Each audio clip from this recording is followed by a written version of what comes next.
মার্কিন ও ইসরায়েলি যৌথ অভিযানের উত্তাপ যেন এখনো কমেনি। যদিও সম্প্রতি ইসলামাবাদ সমঝোতা স্মারক স্বাক্ষরের মাধ্যমে একটি সাময়িক যুদ্ধবিরতির পথ তৈরি হয়েছে, কিন্তু যুদ্ধের ক্ষতগুলো উপসাগরীয় অঞ্চলের মানচিত্র বদলে দেওয়ার ইঙ্গিত দিচ্ছে। ইরানের একের পর এক বিধ্বংসী ড্রোন ও ক্ষেপণাস্ত্র হামলায় উপসাগরীয় অঞ্চলে মার্কিন বাহিনীর দীর্ঘদিনের সামরিক সক্ষমতা মারাত্মকভাবে ক্ষতিগ্রস্ত হয়েছে। ওয়াল স্ট্রিট জার্নালের সাম্প্রতিক এক প্রতিবেদনে উঠে এসেছে চাঞ্চল্যকর তথ্য। মার্কিন প্রশাসনের অন্দরমহলে এখন জোর আলোচনা চলছে উপসাগরীয় অঞ্চল থেকে তাদের সামরিক ঘাঁটিগুলো সরিয়ে নেওয়ার।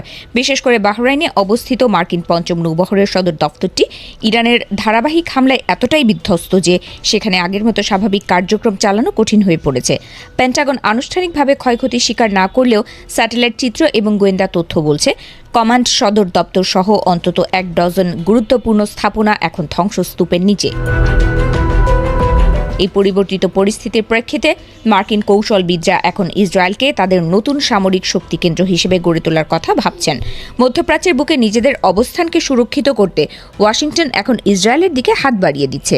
ধারণা করা হচ্ছে কুয়েত ও সৌদি আরবে মার্কিন সামরিক উপস্থিতির কলেবর কমিয়ে আনা হতে পারে, আর এর পরিবর্তে ইসরায়েলি ভূখণ্ডে গড়ে তোলা হবে নতুন মার্কিন দুর্গ।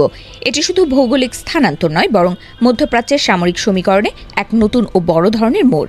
এদিকে যুদ্ধের ময়দান থেকে কূটনীতির টেবিলে এলেও সাধারণ মার্কিন নাগরিকদের মধ্যে স্বস্তি ফিরছে না। কুইনিপিনিয়াক বিশ্ববিদ্যালয়ের সাম্প্রতিক এক জনমত জরিপ বলছে প্রায় 60% মার্কিন ভোটার মনে করেন ইরানের বিরুদ্ধে এই সামরিক অভিযান শেষ পর্যন্ত খুব একটা লাভজনক হয়নি।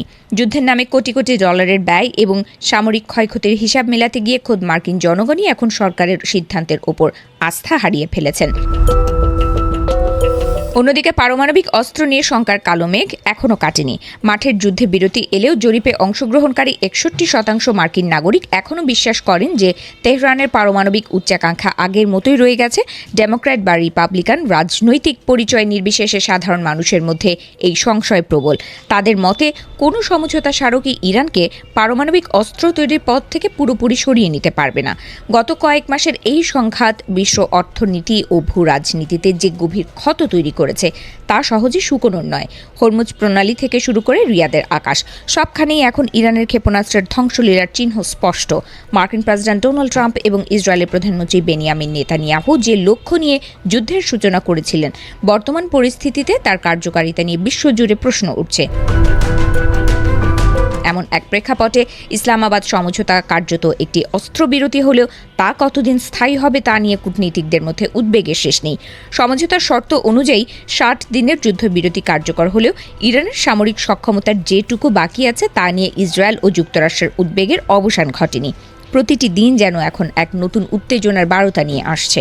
ভবিষ্যতের দিনগুলো মধ্যপ্রাচ্যের জন্য আরও বড় কোনো পরিবর্তনের ইঙ্গিত দিচ্ছে কিনা সেটি এখন দেখার বিষয়। সামরিক ঘাঁটি স্থানান্তর থেকে শুরু করে রাজনৈতিক অস্থিরতা, সব মিলিয়ে এক গভীর অনিশ্চয়তার অতল গহ্বরে দাঁড়িয়ে আছে বিশ্ব। এই অস্থির সময়ে ওয়াশিংটন, তেহরান এবং তেল আবিবের মধ্যকার ত্রিভুজ সম্পর্কের নতুন রূপটি শেষ পর্যন্ত কোথায় গিয়ে ঠেকে তা এখন দেখার অপেক্ষায় পুরো পৃথিবী।